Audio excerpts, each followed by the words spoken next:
Você aí de casa já teve dor na coluna?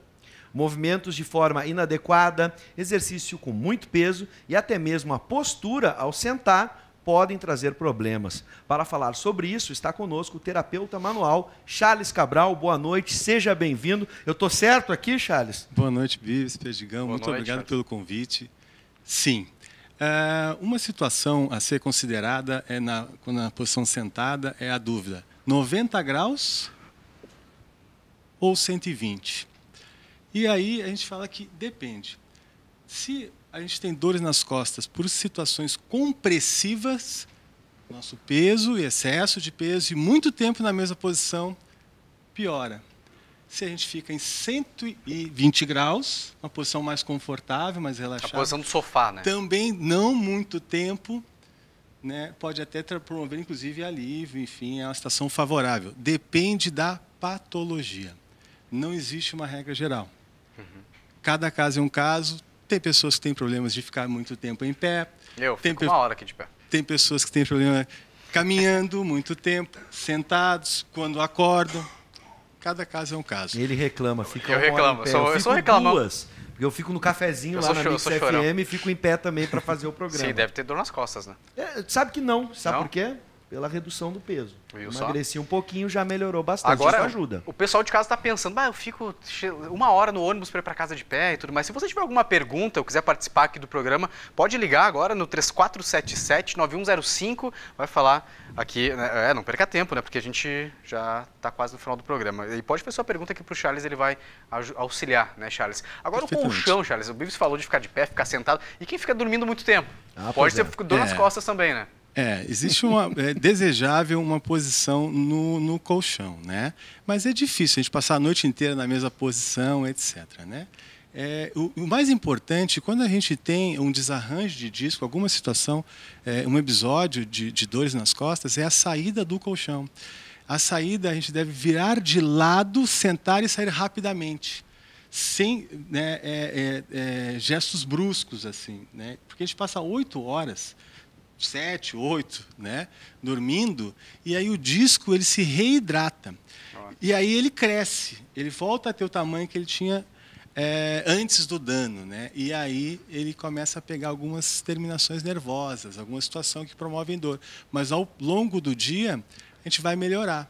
Então é uma situação inicial que pode promover um travamento se tiver uma saída brusca, enfim, do colchão. Tem que sair na manhã. Porque mais uma vez, muito tempo na mesma posição. Sim. A gente está dormindo. A gente está, enfim, o pessoal da redação, muito tempo no computador, como falaste. O sobrepeso é fator determinante, né? Mudanças de padrão de movimento. A gente fala muito lá em São Paulo, enfim, sobre movimentos nos cursos que a gente ministra lá, né? Sobre mudanças de por padrão. exemplo, deixa eu cair uma coisa no chão, vai juntar, tem gente que não consegue voltar, né?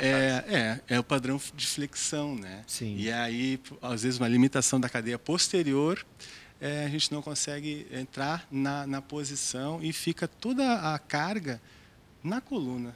Não é transferido para a coxa, para os glúteos, para o core, né?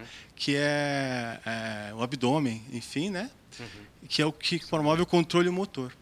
Bom, temos uma ligação, temos um telespectador, uma telespectadora que quer fazer uma pergunta. É a Mariluce, é isso? Lá do bairro Santa Teresa, né? Mariluce, boa noite. Boa noite. Pode fazer a pergunta para o Charles. Eu gostaria de saber por que eu estou sempre com a região do meu pescoço dura, assim, tensa, quando eu saio da cama. Interessante a pergunta. Excelente. Obrigado pela audiência, Mariluce. A cervical, assim, se ela está deitada de barriga para cima, né, e o travesseiro alto, coloca a cervical nessa posição, anteriorizada. É desejável que ela faça a retração da cabeça. E é um exercício bem simples mesmo. A gente coloca o dedo assim e traz. Na hora de dormir. Não é o queixo. Não, durante o dia. Sim. Que a gente está alongando a cervical alta. Se a gente fica assim, atenção, o trapézio superior, ele está constantemente tenso, né? Isso aí também é estresse, teria que dar uma olhada, mas enfim, ela deve ter um problema de rotação interna do ombro também, as meninas com com seios mais volumosos, a tendência é elas fecharem. E quando elas fazem esse fechamento, ativa o elevador da escápula, um músculo, né, que aí manda toda essa tensão para a parte superior. Escaleno, econ, músculos acessórios de respiração também, e má postura vão promover diversas patologias. Pode repetir esse movimento que eu achei interessante? É isso. A gente pega a tua posição, tá, né, a posição que a gente se deparou, né, eu estou no computador assim, levei a mão, ok, volto. Aí tu vai perceber. E não é queixo, não, é trazer a cabeça. A gente está alongando a cervical alta, essa parte de trás aqui da cabeça. E é um exercíciozinho que a gente coloca no dia a dia, a gente faz em qualquer lugar. E que realmente promove alívio. A gente está dirigindo. Está todo mundo em casa agora aqui. Está todo mundo em casa agora assistindo, fazendo isso aqui. Deve estar fazendo exatamente isso. É verdade. É muito bom, né? Então eu estou dirigindo, eu estou aqui, né? Aí quando eu me deparo e eu trago ela de volta. Vai promover alívio. Temos mais uma telespectadora que está na linha com a gente, a Ana. É isso? Do bairro Santana? Oi, Ana. Meninos. Tudo bem? Oi, pode baixar um pouquinho o volume da televisão, Ana, por gentileza? Isto. Pode fazer a sua pergunta agora para o Charles. Tá, eu gostaria de saber o seguinte. Esses dias eu vi uma reportagem que dizia que ler muito as mensagens no telefone, quando baixa a cabeça, aumenta muito o peso da cabeça. Isso seria prejudicial. Perfeito. Sim. Eu pensando assim, nós fazemos esse movimento de baixar a cabeça diversas vezes por dia para todas as atividades. Então, gostaria de saber qual é o impacto maior que causaria ler as mensagens no telefone. Tu faz muito isso, Ana? Fica no celular ali o tempo todo? Não faço muito, mas eu faço muito outras coisas. Por exemplo, lavar louça. Claro. Sim, tá certo. Os movimentos que baixam a cabeça também. Obrigado, Ana, pela audiência, viu? Um abraço pra vocês. Obrigado. Um abração. Eu também lavo bastante louça e fico com dor nas costas. Ih, mentira, isso aí é mentira, tá? Eu conheço lá a patroa e não é verdade. Não vem aplicar aqui. Mas a gente estava falando sobre os males modernos. Computador, celular, tablet... Isso está atrapalhando muito? Mais uma vez, muito tempo na mesma posição. Sim, atrapalha. A alternativa é mudar. Se a gente está aqui embaixo, passa um pouquinho para cima, vira um pouquinho para o lado, saia da mesma posição. O problema é ficar muito na mesma posição. Pode ser sentado, pode ser em pé, seja como for. Né? Os distúrbios de disco, enfim. Hoje, 80% da população mundial sofre ou já sofreu alguns sintomas. E assim, uma situação importante é o automedicamento. Não é legal. Um episódio, 2, 3, procure um especialista.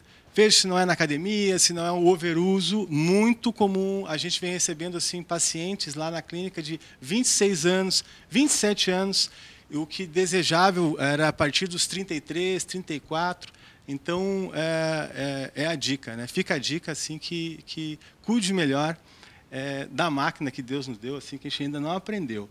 E falando de coluna, são diversos sintomas. A gente pode ter dor no ombro, pertinente à coluna. A gente pode ter dor no pulso, formigamento, fraqueza, diagnóstico de lesão de punho, cotovelo, tudo de uma situação da cervical. Mesma situação para membros inferiores. Bom, vamos para mais uma pergunta. Perdigão, tem agora um telespectador, o Paulo, que está na linha. Paulo, da onde mesmo? Bairro Cristo Redentor. Cristo Redentor, muito bem, da Zona Norte. Paulo, pode fazer a tua pergunta. Não, é o seguinte, eu tenho 62 anos e eu estou com um problema na sola do pé, mais precisamente no calcanhar, quando eu caminho, e me disseram que isso é um esporão. Isso aí tem a ver com o problema de coluna? Muito bem, vamos passar a pergunta para o Charles. Obrigado pela audiência, Paulo. Ótima pergunta. O Paulo conseguiu relacionar, porque às vezes a pessoa tem uma dor em algum outro membro, como tu acabaste de falar, no punho, e não relaciona a coluna. É verdade. Não necessariamente. O esporão, na verdade, é uma citação óssea, né? Que é um calo ósseo que cria e toda vez que a gente pisa, dói. Não está relacionado, embora na região de calcanhar, assim, um dano de L4, L5 pode também promover dor. Como eu falei, cada caso é um caso, tem que ser investigado, e a precisão do diagnóstico é a mais importante. Claro. Se ele tem o diagnóstico de esporão, a esporão, na verdade, assim, é mudança de padrão, mecânica, né, do pé. A pisada, ele deve estar pisando sempre para o mesmo lado e machuca. Alterou ou equilibrou essa pisada, mais provavelmente, né, ele vai melhorar. Muito bem. E gostei, e vou lembrar mais uma vez da tua indicação, ou melhor, desse recado que tu mandou, um alerta, para você não se automedicar, porque senão o pessoal fica tomando relaxante muscular achando que é jujuba, colocando ou passando creme aí. Emplasto sabiá. Isso. Tá fazendo propaganda hoje. Eu vou querer toco do sabiá lá. A última pergunta, Bills, pra gente finalizar, nosso diretor já disse que o tempo acabou aqui do programa. Só pra gente finalizar, Charles, a pessoa quando sente dor na coluna, para aliviar, gelo ou compressa quente? Então, mais uma vez, né? Se o episódio é recorrente, né, procure o médico. Compressas quentes geralmente é bom, mas não negligencie. Sim. Procure um auxílio. Claro, sem milagre, né? Sem milagre. Não deixa se prorrogar, né, a situação. Muito bem. Obrigado. Olha, eu quero agradecer essas dicas. Acho que deveria voltar aqui outra hora, porque é um problema que todo mundo sofre, né? Todo mundo carrega o seu fardo. Mas volta um pouquinho antes pra gente consultar antes, Charles. Sim. Porque a idade já tá pegando também. Vai fazer uma visita na redação da Ubra TV e também da Rádio Mix FM. Pessoal, muito obrigado mesmo. Foi um prazer estar aqui com vocês, né? Muito bem, Charles. Seja sempre bem-vindo com as suas dicas. Volta.